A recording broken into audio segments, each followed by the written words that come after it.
BNP প্রতিহিংসার রাজনীতি চায় না জানিয়ে বিএনপির স্থায়ী কমিটির সদস্য ডক্টর আব্দুল মঈন খান বলেছেন, দেশের স্বাধীনতা ও গণতন্ত্র রক্ষায় কাজ করবে সরকার।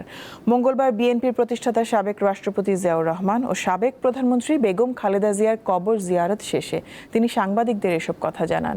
আলাদাভাবে শ্রদ্ধা নিবেদনের পর ঢাকা দক্ষিণ সিটির নতুন প্রশাসক আব্দুস সালাম রাজধানী শহরকে বাসযোগ্য করার আশা ব্যক্ত করেন।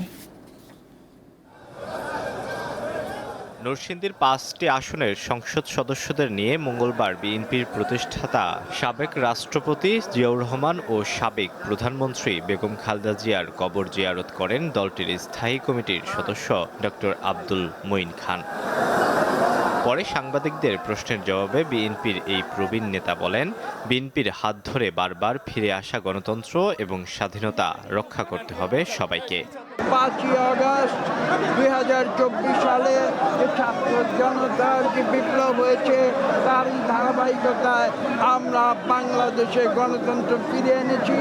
এই গণতন্ত্র এবং বাংলাদেশের স্বাধীনতা আমরা রক্ষা করব।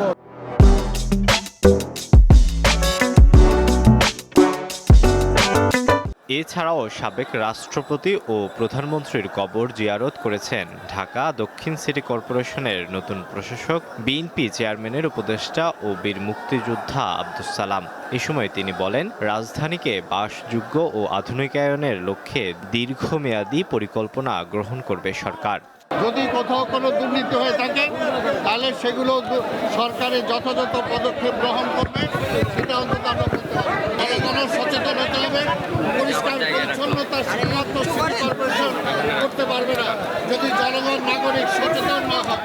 এর আগে সচিবালয়ে স্থানীয় সরকার মন্ত্রী মির্জা ফখরুল ইসলাম আলমগীরের সাথে সাক্ষাৎ করে ঢাকা দক্ষিণ সিটি কর্পোরেশনের দায়িত্ব গ্রহণ করেন বীর মুক্তিযোদ্ধা আব্দুস সালাম। আলওয়ান খান, দীপ্ত সংবাদ, ঢাকা।